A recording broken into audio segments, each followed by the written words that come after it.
नमस्ते बच्चों, मेरा नाम गोस्वामी हेमाली है और मैं आपकी हिंदी अध्यापिका हूँ from Saraswati group of education. Student, last session number 1 chapter number 15 Jhansi की रानी हमने किया था, राइट? हमने आधा ही किया था। आज हम लोग ये चैप्टर कंप्लीट करेंगे और साथ साथ उसके क्वेश्चन आंसर भी देखेंगे।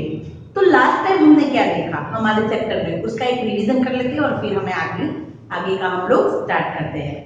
हमने देखा था कि भारतवर्ष है, हमारा भारत देश है, उसमें कई वीरांगनाएं हो गई है। वीरांगनाएं यानी कि ऐसी लेडी जिसने अपनी वीरता और शौर्यता हमारे देश के लिए दिखाई थी, राइट? फिर हमने उसमें बात की थी कि झांसी की रानी लक्ष्मीबाई, तो उनका जन्म 19 नवंबर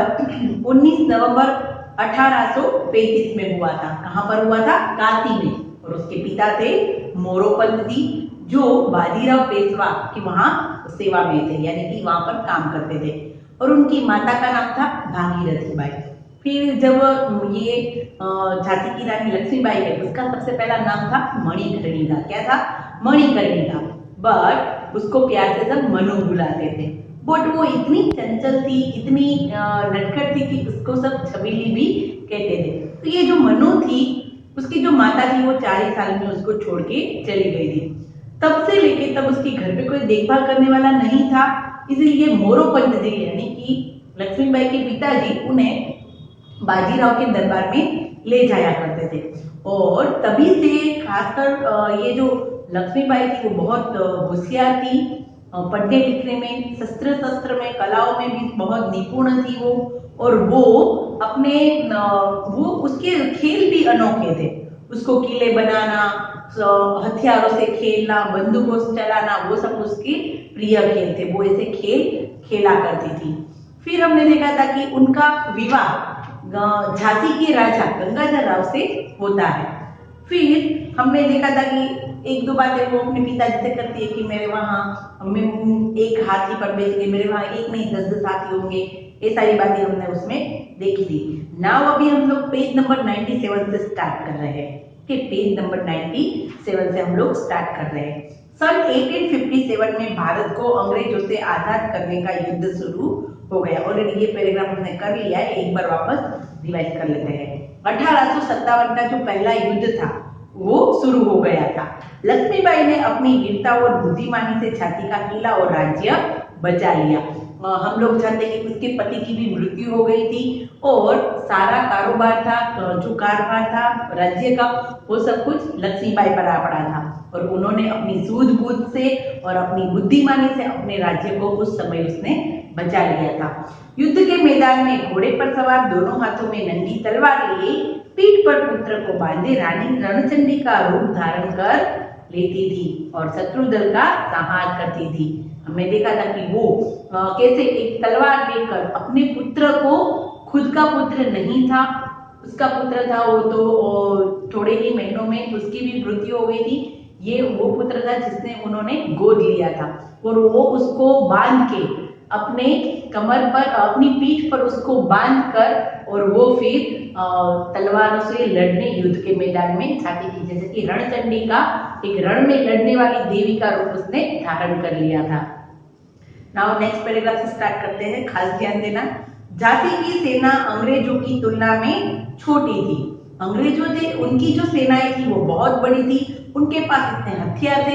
पर झांसी की जो सेना थी, झांसी राज्य की जो सेना थी वो बहुत कम थी। फिर भी उन्होंने कई बार अंग्रेजों के दांत खट्टे किए। दांत खट्टे करना मीन्स की हरा देना। क्या होता है? हरा देना।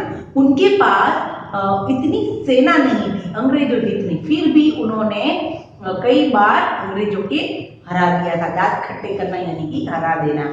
हारने के बाद अंग्रेज नई चालें चलकर बड़ी सेना और तोपें लेकर झांसी पर हमला कर देते थे। हर बार क्या होता था कि अंग्रेज थे वो हार जाते और फिर वापस नए सैनिक, नई तोपें यानी कि वो जो हमारी टैंक आती है ना, राइट, वही वो तोपें और सब कुछ लेकर वापस झांसी पर हमला कर देते थे। रानी मुट्ठी भर सेना के साथ वीरतापूर्वक लड़ी, परंतु अंत में उन्होंने वीर गति प्राप्त हुई। मुट्ठी भर यानी कि थोड़े से, उसके पास थोड़े से ही सैनिक थे, तो भी वो लड़ती रही और अंत में क्या हुआ, वो वीर गति को प्राप्त हुई। वीर गति यानी कि क्या, रण में युद्ध में लड़ते समय मृत्यु हो जाना, राइट, उसको कहते हैं वीर गति प्राप्त होना। तो लड़ते लड़ते आखिरी उनको भी वीर गति प्राप्त हो गई। उनके पास क्योंकि कम ही सैनिक थे, बहुत कम सैनिक थे अंग्रेजों के सामने, वो लड़ी, अपने दम तक लड़ती रही, पर आखिरी में उनकी हिम्मत हार गई और वो हिम्मत दैट मीन्स की उनकी वीर गति हो गई, यानी कि उनकी मौत हो गई। इस तरह महारानी लक्ष्मीबाई अपनी वीरता के कारण सदा के लिए इतिहास में अमर हो गई। हम जानते ही है कि वो खुद ने, उसके पति नहीं थे, खुद ने उसने इतना पूरा राज्य संभाला और एक नहीं पर कई बार उन्होंने अंग्रेजों को हराया और वो हारी नहीं, अपनी हिम्मत उसने हारी नहीं है। उसने थोड़े से कम सैनिकों के साथ भी उन्होंने अपनी सेना का बहुत अपना आगे जो एकदम एक जो लीडर होता है वो लीडरशिप उसने खूब निभाई और लास्ट में वो वीर गति को प्राप्त हुई। वीर गति किसे कहते हैं कि जो युद्ध के मैदान में अपने देश के लिए, अपने राज्य के लिए जो लड़ता लड़ता मर जाता है उसको वीर गति कहते हैं, राइट। तो उन्होंने भी वीर गति प्राप्त की थी। तो ये हमारी इतिहास की एक अमर लेडी है, हम उसको जीवन भर याद रखते हैं। अब भी जब हमारे सामने ये आता है कि कोई लेडी ऐसी बात हो, कि वीरांगना की बात हो कि जिसने युद्ध में बहुत ऐसा काम किया हो, तो सबसे पहले हमारे मुंह से झांसी की रानी लक्ष्मीबाई का ही नाम निकलेगा, इसलिए वो अमर हो गई। आज भी हम लोग उसको याद करते हैं। स्वतंत्रता संग्राम की श्री गणेश झांसी की रानी के कर कमलों से हुआ था, यानी कि स्वतंत्रता संग्राम, हमारे देश को स्वतंत्रता करने का सबसे पहला संग्राम यानी कि युद्ध छेड़ना। ओके, तो सबसे पहला स्वतंत्रता का जो संग्राम था उसका श्री गणेश यानी कि सर्वप्रथम शुरुआत, श्री गणेश यानी कि शुरुआत। जब भी हम लोग कोई नया काम करते हैं तो हम लोग गणपति जी को याद करते हैं, श्री गणेश करते हैं, राइट। श्री गणेश एक मुहावरा है कि श्री गणेश करना, तो शुरुआत करना। तो जो हमारे देश की स्वतंत्रता थी, अंग्रेजों की हम गुलामी में थे, तो उस गुलामी को छोड़ने के लिए जो हमने स्वतंत्रता प्राप्त करने के लिए जो भी लड़ाइयाँ लड़ी है, हमने हिंसा, ये जो राजा महाराजा थे, हिंसा या अहिंसा या कोई भी जो भी हमारी पूरी स्वतंत्रता की जो भी पूरी लड़ाई थी, उसका सबसे पहली शुरुआत झांसी से हुई थी। झांसी की रानी ने ही की थी, कर कमलों से, यानी कि उन्हीं के हाथों से हुई थी, उन्हीं के पवित्र हाथों से शुरू हुई थी। और इस पवित्र यज्ञ में प्रथम आहुति भी उन्होंने ही दी थी। आहुति यानी उनकी मृत्यु हुई थी, उसी स्वतंत्रता संग्राम को लेकर उसमें उनकी आहुति दी गई। दैट मीन्स कि उन्होंने हमारे देश के लिए, अपनी जाति के लिए खुद अपनी जान की बलिदानी दे दी। भारतीयों के लिए उनका आदर्श जीवन अनुकरणीय है, यानी कि हमारा जीवन हम उसमें से कुछ अनुकरण कर सकते हैं। अनुकरण यानी कि सीखना, हम उससे कुछ सीख सकते हैं कि उन्होंने कितनी हिम्मत नहीं हारी। उसके पति की मृत्यु हो गई तो भी उन्होंने हिम्मत नहीं हारी।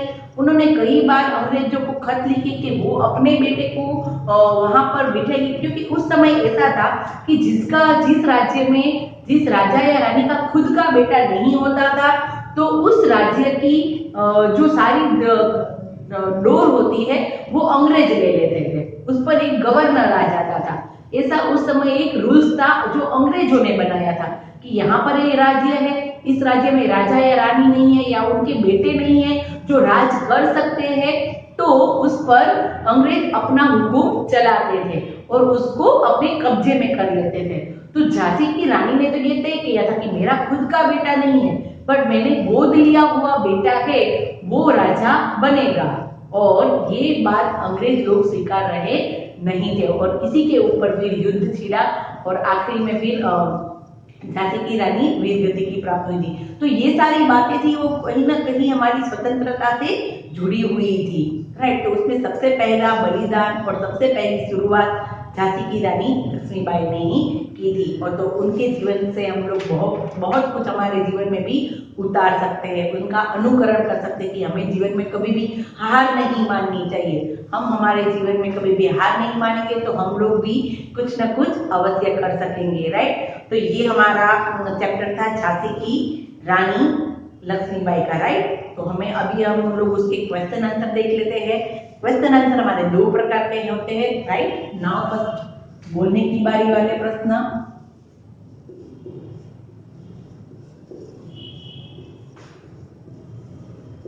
बोलने की बारी, राइट। तो सबसे पहले तो बोलने की बारी में क्वेश्चन देखते हैं हम लोग। फर्स्ट है मणिकर्णिका के माता पिता का क्या नाम था? मणिकर्णिका के माता पिता का नाम क्या था? तो मणिकर्णिका के पिता का नाम मोरोपंत तथा माता का नाम भागीरथी बाई था। मणिकर्णिका के पिता का नाम मोरोपंत तथा माता का नाम भागीरथी बाई था, करेक्ट। उनके माता पिता का नाम हमें याद रखना चाहिए। क्वेश्चन नंबर 2, मनु के प्रिय खेल कौन कौन से थे? मनु यानी कि मणिकर्णिका, हमारी लक्ष्मीबाई, उनका जो नाम था उसको प्यार से सब मनु बुलाते थे। उनके प्रिय खेल कौन कौन से थे? तो मनु के प्रिय खेल घुड़सवारी करना, घुड़सवारी यानी कि घोड़े की सवारी करना, तीर तलवार और बंदूक चलाना तथा किले आदि बनाना था। उनका खेल क्या था? उनके प्रिय खेल क्या थे? देखो, हमने तब भी बात की थी कि अगर कोई लड़की होती है तो ज्यादातर वो घर और वैसा ही सब कुछ खेलती है, बट ये जो मनु थी उसके प्रिय खेल कौन कौन से थे? तीर तलवार बंदूक वो चलाना सीखना चाहती थी, घुड़सवारी घोड़े की सवारी करना चाहती थी, वो किले बनाती थी, रेत के किले बनाती थी, वो सारी उनकी खेल थे। मनु के प्रिय खेल घुड़सवारी करना, तीर तलवार और बंदूक चलाना तथा किले आदि बनाना था। नाउ क्वेश्चन नंबर 3, उन्होंने बचपन से ही क्या निश्चय किया था? उन्होंने बचपन से ही क्या निश्चय किया था? तो मनु ने बचपन में वीरों की कथाएं सुनी थी और यह निश्चय किया था कि वह अपने जीवन में वीरता का कोई बड़ा काम करेगी। देखो, हम भी है तो ऐसे कोई भी वीर की कहानी सुनते तो हमें भी ऐसा महसूस होता है कि हमें भी कुछ करना है, हमें भी हमारे जीवन में कभी भी हार नहीं माननी है। इसने ऐसा किया तो हम क्यों नहीं कर सकते, होता है ना हमारे मन में भी। तो उन्होंने भी मनु ने भी बहुत अपने जीवन में से वीरों की कहानियां सुनी थी और उन वीरों की कहानियां सुन के उन्हें भी ऐसा एक दिन उन्होंने सोच लिया था कि मैं भी अवश्य एक दिन ऐसा वीरता का बड़ा काम अवश्य करूंगी। मनु ने बचपन में वीरों की कथाएं सुनी थी और यह निश्चय किया था कि वह अपने जीवन में वीरता का कोई काम करेगी, राइट, बड़ा काम अवश्य करेगी। नाउ यहाँ पर लिखने की बारी वाले क्वेश्चन कंप्लीट, सॉरी बोलने की बारी वाले, अब है लिखने की बारी वाले क्वेश्चन।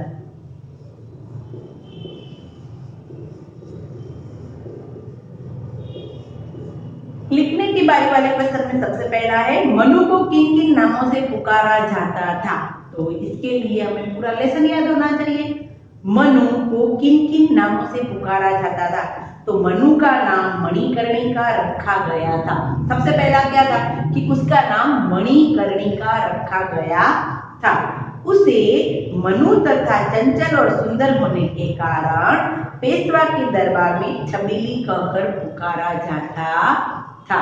कौन कौन से नाम? सबसे पहले मनु को उसका सबसे पहला नाम था मणिकर्णिका, फिर उसको मनु और पेशवा के दरबार में उसको चंचल और सुंदर उसका स्वभाव देखकर सब उसको छबीली भी कहते थे।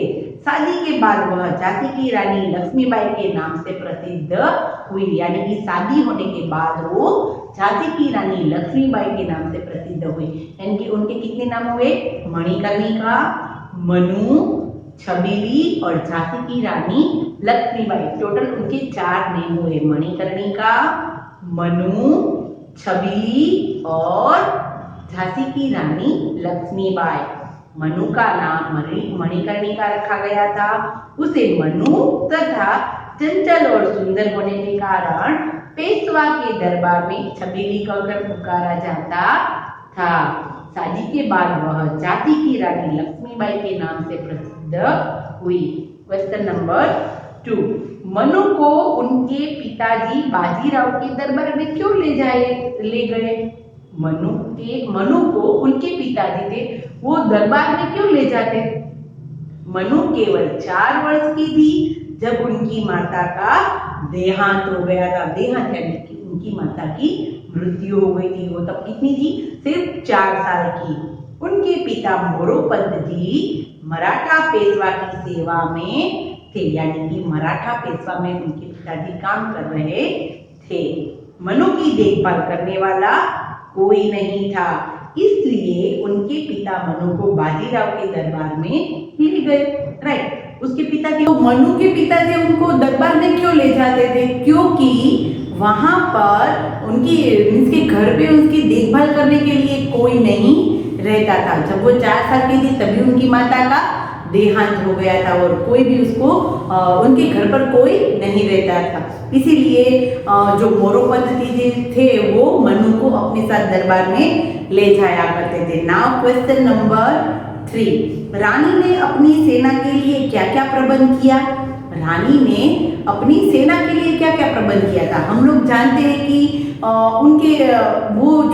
उनके पति थे, उनकी तो मृत्यु हो गई थी, तो जो झांसी का पूरा राज्य का जो पूरा कारोबार था उन पर पड़ा था। राइट, तो उन्होंने अपनी सेना को एकदम बेहतरीन से बेहतरीन बनाने के लिए क्या क्या किया था वो अगर हमें देखना है तो उन्होंने क्या क्या प्रशिक्षण ट्रेनिंग के लिए उन्होंने क्या क्या किया था। तो रानी ने अपनी सेना को उच्च प्रशिक्षण देने का प्रबंध किया। उच्च प्रशिक्षण यानी कि सबसे बेहतरीन से बेहतरीन तालीम देने का उन्होंने प्रबंध किया।